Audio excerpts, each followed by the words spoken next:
Hi, my name is Ted. My school number is SO341013. I'm junior. Today I'm going to give a speech of this Tony Fadell. The first secret of design is noticing. In the great 1980s movie, The Blues Brothers, there's a scene where John Belushi goes to visit Dan Aykroyd in his apartment in Chicago for the very first time. It's a cramped, tiny space and is just 3 feet away from the train tracks. As John sits on Dan's bed, a train goes rushing by, rattling everything in the room. John asks, "How often does that train go by?" Dan replies, "So often you won't even notice it." And then something falls off the wall. We all know that he's talking about. As human beings, we get used to everyday things really fast. As a product designer, it's my job to see those everyday things, to feel them, and try to improve upon them. For example, see this piece of fruit, see this little sticker? That sticker wasn't there when I was a kid. But somewhere as the years passed, someone had the bright idea to put that sticker on the fruit. Why? So that it could be easier for us to check out at the grocery counter. Well, that's great. We can get it and out of the store quickly. But now, there's a new problem. When we get home and we're hungry and we see this ripe, juicy piece of fruit on the counter, we just want to pick it up and eat it. Except now, we have to look for this little sticker and dig at it with our nails, damaging the flesh, then rolling up that sticker, you know what I mean? And then trying to flick it off your fingers. Applause. Is that fun? Not at all. But something interesting happened. See, the first time you did it, you probably felt those feelings. You just wanted to eat the piece of fruit. You felt upset. You just wanted to dive in. By the 10th time, you started to become less upset and you just started peeling the label off. By the 100th time, at least for me, I become numb to it. I simply pick up the piece of fruit, dug at it with my nails, try to flick it off, and then wonder, was there another sticker? So why is that? Why do we get used to everyday things? Well, as human beings, we have limited brain power, and so our brains encode everyday thing we do into habits, so we can free up space to learn new things. It's a process called habituation, and it's one of the most basic ways as humans we learn. Now, habituation isn't always bad. Remember learning to drive? I sure do. Your hands clenched at 10 and 2 on the wheel, looking at every single object out there, the cars, the lights, the pedestrians. It's a nerve-wracking experience. So much so that I couldn't even talk to anyone else in the car and I couldn't even listen to the music. But then something interesting happened. As the weeks went by, driving became easier and easier. You habituated it. It started to become fun and second nature. And then you could talk to your friends again and listen to music. So there's a good reason why our brains habituate things. If we didn't, we'd notice every little detail all the time. It would be exhausting and we'd have no time to learn about new things. But sometimes habituation isn't good. If it stops us from noticing the problems that are around us, well, that's bad. And if it stops us from noticing and fixing those problems, well, then that's really bad. Comedian knows all about this. Jerry Seinfeld entire career was built on noticing those little details, those idiotic things we do every day that we don't even remember. He told us about the time he visited his friends and he just wanted to take a comfortable shower. He reached out and grabbed the handle and turned it slightly one way and it was 100 degrees too hot, and then he turned it the other way and it was 100 degrees too cold. He just wanted a comfortable shower. Now we've all been there. We just don't remember it. But Jerry did, and that's a comedian's job. But designers, innovators, and entrepreneurs, it's our job to not just notice those things, but to go one step further and try to fix them. See this is Mary Anderson. In 1902 in New York City.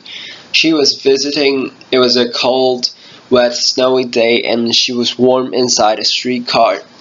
As she was going to her destination, she noticed the driver opening the window to clean up the excess snow so he could drive safely. When he opened the window, though, he let all the cold, wet air inside, making all the passengers miserable. Now, probably most of those passengers just thought, it's a fact of life, he's got an open window to clean it, that's just how that is. But Mary didn't. Mary thought, what if the driver could actually clean the windshield from the inside so that he could stay safe and drive and the passenger could actually stay warm? So she picked up his sketchbook right then and there and began drawing what would become the world's first windshield wiper.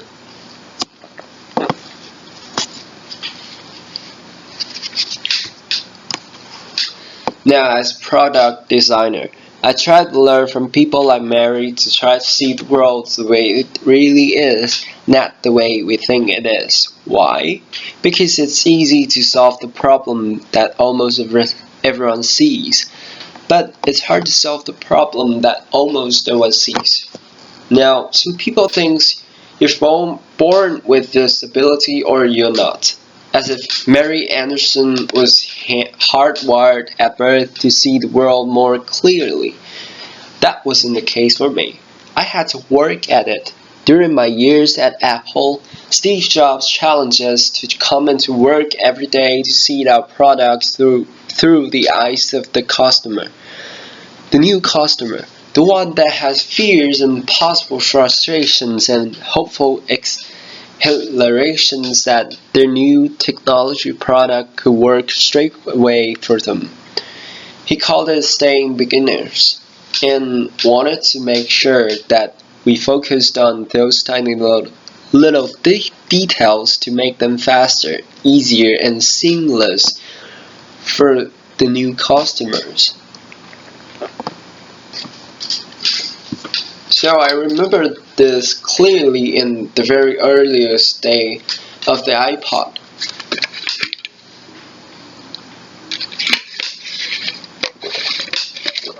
See, back in the 90s, being a gadget freak like I am, I would rush out to the store for the very, very latest gadget. I'd take all the time to get to the store, I check out, I come back home, let's start unboxing. And then there was another little sticker, the one that said, charge before use. What? I can't believe it. I just spent all this time buying this product and now I have to charge before use? I have to wait what feel like an eternity to use that coveted new toy. It was crazy.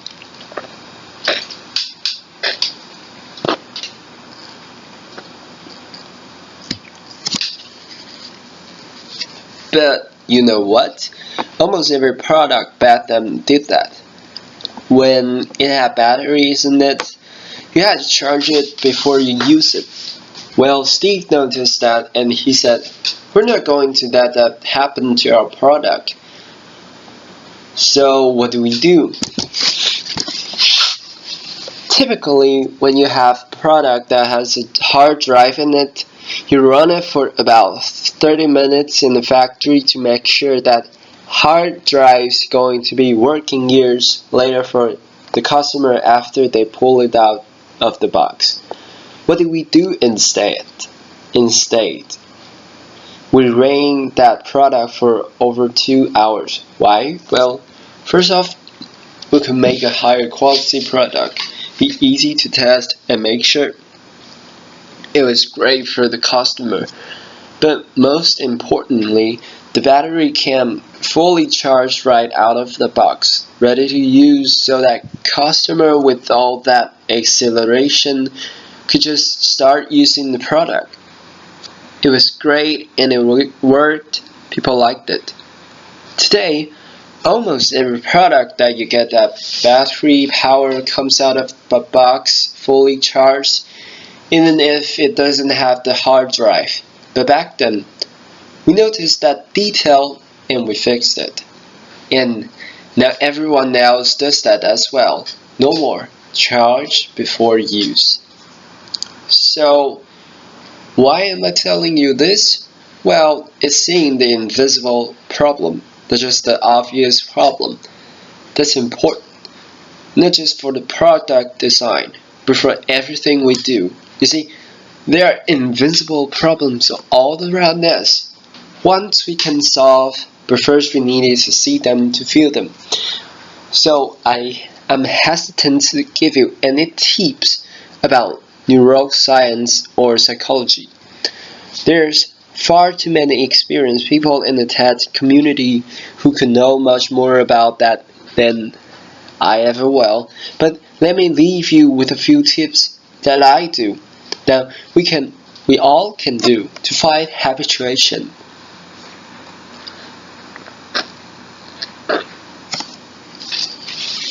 My first tip is to look broader.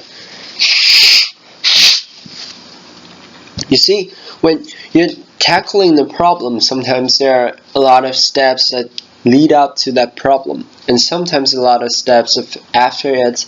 If you can take a step back and look broader, maybe you can change some of those boxes before the problem. Maybe you can combine them. Maybe you can remove them altogether to make that better. Take thermostats for instance. In the 90s, when they first came out, they were really simple to use. You can turn them up or turn them down. People understood them. But in the 1970s, the energy crisis struck, and customers started thinking about how to save energy. So what happened? Thermostat designers decided to add a new step. Instead of just turning up and down, you now had to program it. So you could tell it the temperature you wanted at a certain time. Now, this thing great, every thermostat has started adding that feature. But it turned out that no one saved any energy. Now why is that? Well, people couldn't predict the future. They just didn't know how the weeds would change season to season, year to year. So no one was saving energy. And what happened? Thermostat designers went back to the drawing board and they focused on that programming step. They made better UIs. They made better documentation. But still, years later, people were not saving any energy because they just couldn't predict the future. So what did? We put a machine learning algorithm in instead of the programming that we would simply watch when you turn it up and down. When you like a certain temperature when you got up, or when you went away, and you know what? It worked. People are saving energy without any programming. So it doesn't matter what you are doing. If you take a step back and look at all the boxes, maybe there's a way to remove one or combine combine them so that you can make that progress much simpler. So that's my first tip, look broader. For my second tip is to look closer. One of my greatest teachers was my grandfather. He taught me all about the world. He taught me how things were built and how they were repaired. The tools and the techniques necessary to make a successful project. I remember one story he told me about screws and about how you need to have the right screw for the right job. There are many different screws. Wood screws, metal screws, anchors, concrete screws, the list went on and on. Our job is to make products that are easy to install for all of our customers themselves without professionals. So what did we do? I remember that story that my grandfather told me. And so we thought, how many different screws can we put in a box? Was it going to be 2, 3, 4, 5? Because there's so many different wall types. So we thought about it, we optimized it, and we came up with 3 different screws to put in a box. We thought that was going to solve the problem. But it turned out it didn't. Didn't. So we shipped the product and people weren't having a great experience. So what did we do? We went back to the drawing board just instantly after we figured out we didn't get it right. And we designed a special screw, a custom screw, much to the chagrin of our investors. They were like, we're spending so much time on a little screw, get out there and sell more. And we said, we'll sell more if we get this right. And it turned out we did. With that custom little screw, there was just one screw in the box, and that was easy to mount and put on a wall. So if we focus on those tiny details, the ones we may not see, and we look at them as we say, are those important, or is that the way we've always done it? Maybe there's a way to get rid of this. So my last piece of advice is to think younger. Every day, I'm confronted with interesting questions from 3 young kids. They come up with questions like, why can't cars fly around traffic? Or, why do my shoelaces have Velcro instead? Sometimes those questions are smart, but some came to me and the other day and I asked him go around out to mailbox and check it. He looked at me, puzzled, and said, why doesn't the mailbox just check itself and tell us when it has mail? Laughter. I was like, that's a pretty good question. So you can ask tons of questions and sometimes we find out we just don't have the right answers. We say, son, this is just the way the world works. So the more we're exposed to something, the more we get used to it. But kids haven't been around long enough to get used to those things. And so when they run into problems, they immediately try to solve them. And sometimes they find a better way. And that way really is better. So my advice that we take to heart is to have young people on your team or people with young minds. Because if you have those young minds, they cause everyone in this room to think younger. Picasso once said, every child is an artist. The problem is when he or she grows up is how to remain an artist. We all saw the world more clearly when we saw it for the first time, before a lifetime of habits got in the way. Our challenge is to get back there, to feel that frustration, to see those little details, to look broader, look closer, and to think younger so we can stay beginners. It's not easy. It requires us pushing back against one of the most basic ways we make sense of the world. But if we do, we could do some pretty amazing things. For me, hopefully, That's better product design. For you, that could mean something else, something powerful. Our challenge is to wake up each day and say, how can I experience the world better? And if we do, maybe, just maybe, we can get rid of these dumb little stickers. Thank you very much. Adopt.